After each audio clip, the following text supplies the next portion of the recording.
Hello साथीहरु, आज चाहिँ म यो सानो झरनामा आएको छु अनि मलाई चाहिँ धेरैजनाले सोध्नु भएको थियो, दाइ तपाईँ चाहिँ कुन एपबाट भिडियो बनाउनुहुन्छ, तपाईले अनि ब्याकग्राउन्ड साउन्ड चाहिँ कसरी राख्ने भनेर सोध्नु भएको थियो। भिडियो एडिटिङको बारेमा भनिदिनु न भनेर टिकटकमा धेरैजना साथीहरुले सोध्नु भएको थियो। त्यसै कारण मैले यो भिडियो बनाउँदै छु। कसरी बनाउने हो, कुन एपको मार्फतबाट म भिडियो बनाउँछु त्यो तपाईहरुलाई पनि शेयर गर्न चाहन्छु। ल अब सुरु गरौँ, कहाँबाट भिडियो बनाउने हो। यदि तपाईले कुनै पनि भिडियो खिचेर राख्नु भएको छ भने तपाईको मोबाइल फोनमा र मोबाइल फोनबाट नै एडिट गरेर राम्रो क्वालिटीको बनाउन चाहनुहुन्छ र त्यो भिडियोमा राम्रो ब्याकग्राउन्ड साउन्डहरु लगाउन चाहनुहुन्छ भने तपाईहरुले सबैभन्दा पहिला आवश्यकता पर्दछ भिडियो एडिटर एपको। एपहरु धेरै भए तापनि म चाहिँ युज गर्ने भनेको काइनमास्टर एप हो र तपाईहरुले पनि काइनमास्टर एप प्रयोग गर्न चाहनुहुन्छ भने चाहिँ म तपाईहरुलाई यो काइनमास्टर एपबाट कसरी भिडियो एडिट गर्ने, कसरी त्यो भिडियोमा म्युजिक हाल्ने, कसरी साउन्ड लगाउने भन्ने कुरा म तपाईहरुलाई सिकाउन गइरहेको छु। त्यसको लागि तपाईहरु सबैभन्दा पहिला तपाईहरुको प्ले स्टोर खोल्नुस् र प्ले स्टोरमा तपाईहरुले प्ले स्टोर खोलिसके पश्चात तपाईले त्यसमा सर्च गर्नुपर्ने हुन्छ काइनमास्टर भनेर। काइनमास्टर सर्च गर्नुस्।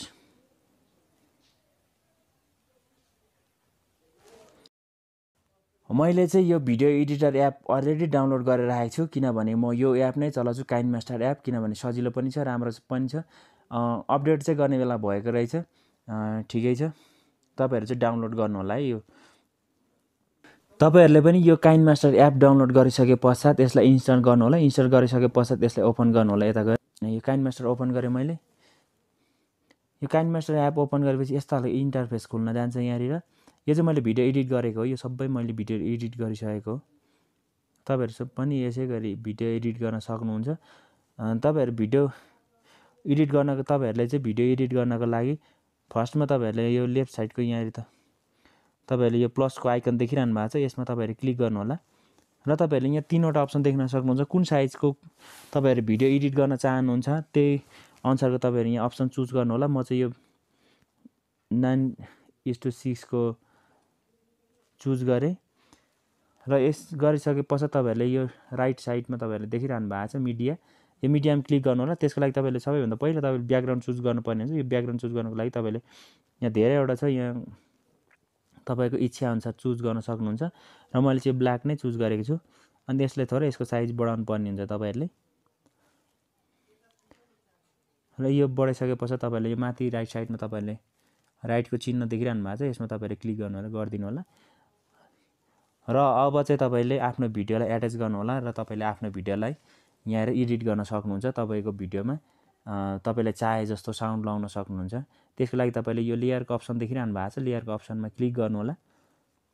त्यसपछि यहाँ 5वटा अप्सन खुल्छ। 5वटा अप्सन खुलिसके पश्चात तपाईले फर्स्टमा media देखिरहेछ, effect, ओभरले, text, hand writing लेखिरहेछ, त्यो फर्स्टमा तपाईले थिच्नु होला, मिडियामा थिच्नु होला। मिडियामा थिचिसके पश्चात तपाईको यहाँ यस्तो खालको इन्टरफेस देखाउँछ। तपाईको स्टोरेज, तपाईको मेमोरी कार्डमा भएको यहाँ तपाईको भिडियोहरु कुन भिडियोलाई एडिट गर्न चाहनुहुन्छ तपाईले त्यसलाई चुज गर्नु होला। म चाहिँ यहाँ एउटा भिडियो छ, तपाईलाई यहाँ एउटा एडिट गरेर देखाउँछु। यो सबै मैले यो खिचेर राखेको भिडियो। तपाईले पनि यसरी नै चुज गर्नु होला। तपाईले कुन भिडियोलाई एडिट गर्न चाहनुहुन्छ, कुन भिडियोलाई राम्रो बनाउन चाहनुहुन्छ तपाईले पनि त्यही भिडियोलाई यसरी चुज गर्नु होला। म चाहिँ यो भिडियोलाई एडिट गरेर देखाउँछु तपाईहरुको समक्ष। र यति गरिसकेपछि यस्तो खालको यहाँ देखाउँछ। अनि यसलाई अब यसको साइज बढाउनु पर्ने हुन्छ। तपाईले यसको साइज बढाउनको लागि तपाईले यहाँ राइट साइडमा यो बीचमा अप्सन देखिरहनु भएको छ, यसमा पनि थिच्न सक्नुहुन्छ। नत्र यो साइड यहाँ थिचेर यो कैंची देखिरहनु हुन्छ, त्यसको साइडमा यहाँ यसमा थिच्नु होला। तपाईले यहाँ थिचिसके पश्चात तपाईको यहाँ कुन साइजको बनाउने, यस्तो बनाउने, यस्तो कुन चाहिँ साइजको हो तपाईको आफैले चुज गर्नुपर्ने हुन्छ। म चाहिँ यो साइज गर्छु। यो साइज गरेर चाहिँ फुल यहाँ डिस्प्ले गर्छ। तपाईहरुले आफूले एडिट गर्न चाहेको भिडियोलाई सिलेक्ट गरिसके पश्चात चाहिँ तपाईले यसलाई प्ले गरेर देख्नु होला। यहाँ राइट साइडमा यहाँ प्लेको अप्सन देखिरहनु भएको छ, त्यहाँ क्लिक गर्नु होला, यसरी गर्नु होला। ए भगवान, डिजल पेट्रोलको भाउ बढोस् केही छैन, किनभने मेरो गाडी पनि छैन, बाइक पनि छैन। तर हामीले खाने रक्सीको भाउ कहिले नबढोस्, किनभने रक्सीको भाउ बढ्यो भने हामी किनेर खान सकिँदैन। रक्सी खान मन लागेको बेलामा पानी खाएर हुँदैन क्यारे। लौन भगवान, यति चाहिँ गरिदिनु पर्यो। हो यति छ मेरो भिडियो। यति भिडियोमा म चाहिँ यसमा साउन्ड कसरी हाल्ने भनेर साउन्ड हालेर देखाउन चाहन्छु। यसमा तपाईँले कट पनि गर्न सक्नुहुन्छ। यसमा विभिन्न तपाईँले के लेख्न चाहनुहुन्छ त्यसमा पनि तपाईँले लेख्न चाहनुहुन्छ भने यसमा लेयरमा थिच्नु होला, त्यहाँनिर यहाँ टेक्स्टको अप्सन छ त्यसमा थिच्नु होला। म चाहिँ अहिले तपाईँहरूले धेरैजनाले सोध्नु भएको क्वेसन चाहिँ के थियो भने यो भिडियोको ब्याकग्राउन्ड साउन्ड कसरी हाल्ने भन्ने कुरा थियो। त्यही नै म तपाईँहरूलाई देखाउन गइरहेको छु। म चाहिँ अब यसमा एउटा साउन्ड हालेर देखाउँछु तपाईँहरूलाई। त्यस पछाडि तपाईँले यो अडियोको अप्सनमा तपाईँहरूले क्लिक गर्नु होला साउन्ड हाल्नको लागि। त्यसपछि तपाईँको मेमोरी कार्डमा भएको भिडियो तपाईँले साउन्डहरू जति पनि राख्नु भएको छ सेभ गरेर जति पनि तपाईँहरूको छ त्यो सबै यहाँनिर देखाउँछ यसरी। र म चाहिँ यहाँ तल एउटा भिडियो कमेडी साउन्ड छ त्यो कमेडी साउन्ड यहाँनिर लगाएर देखाउँछु तपाईँहरूलाई।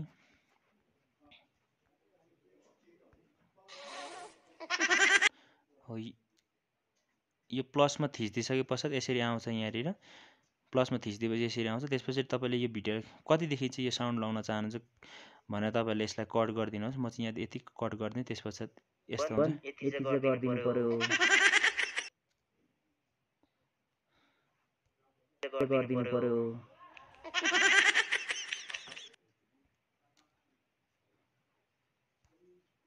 लौन भगवान यति चाहिँ गरिदिनु पर्यो। रक्सीको भाउ बढ्यो भने हामी किनेर खान सकिँदैन। रक्सी खान मन लागेको बेलामा पानी खाएर हुँदैन क्यारे। लौन भगवान यति चाहिँ गरिदिनु पर्यो। कतिमा राख्दा ठिक्क हुन्छ तपाईँले यसमा चुज गर्नु होला आफैले। दिनु पर्यो भगवान यति चाहिँ गरिदिनु पर्यो। हो म चाहिँ यसलाई यतिमै सेभ गर्ने। सेभ गर्नको लागि चाहिँ तपाईँले कतिसम्म सेभ गर्ने हो त्यस पश्चात तपाईँले यसलाई कट गरिदिनु पर्छ। तपाईँले जुन ब्याकग्राउन्ड लाउनु भएको छ फर्स्टमा त्यसलाई कट गरिदिनु होला। यो म चाहिँ यतिमा कट गरिदिन्छु। यति गरिसके पश्चात साउन्ड यस्तो आउँछ। यहाँ लौन भगवान यति चाहिँ गरिदिनु पर्यो।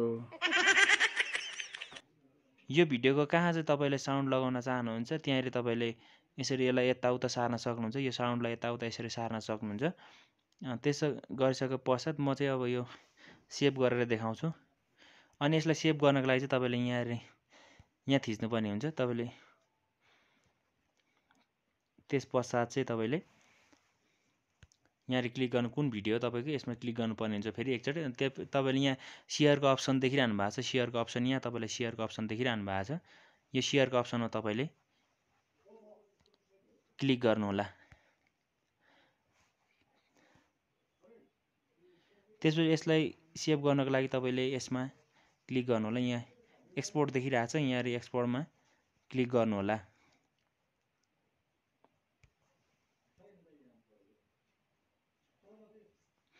सेभ हुँदाखेरि यस्तो देखाउँछ, यस्तो इन्टरफेस देखाउँछ सेभ हुँदै गर्दाखेरि।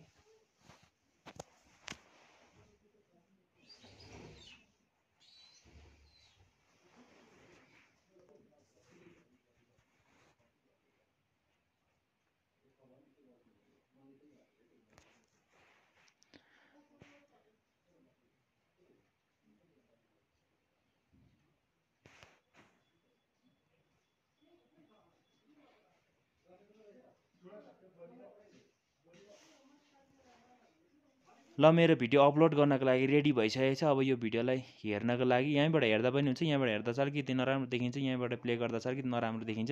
यसलाई मेमोरी कार्डबाट प्ले गरेर हेर्छौँ एकचोटि।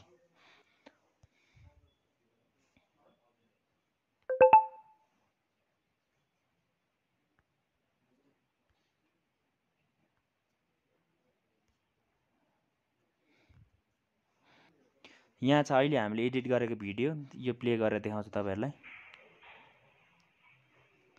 तपाईँहरू पनि यसरी नै एडिट गर्न सक्नुहुन्छ राम्रो क्वालिटी भिडियो बनाउन सक्नुहुन्छ। किनभने मेरो गाडी पनि छैन, बाइक पनि छैन। तर हामीले खाने रक्सीको भाउ कहिले नबढोस्। किनभने रक्सीको भाउ बढ्यो भने हामी किनेर खान सकिँदैन। रक्सी खान मन लागेको बेलामा पानी खाएर हुँदैन क्यारे। लौन भगवान यति चाहिँ गरिदिनु पर्यो। हो साउन्ड यस्तो आयो। तपाईँहरू पनि यसरी नै भिडियो एडिट गर्न सक्नुहुन्छ।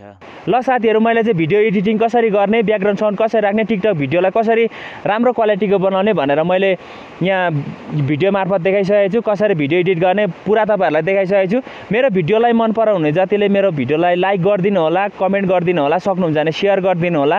अनि नौलो कोसीले च्यानललाई, युट्युब च्यानललाई सब्सक्राइब गर्नु भएको छैन भने सब्सक्राइब गरिदिनु होला।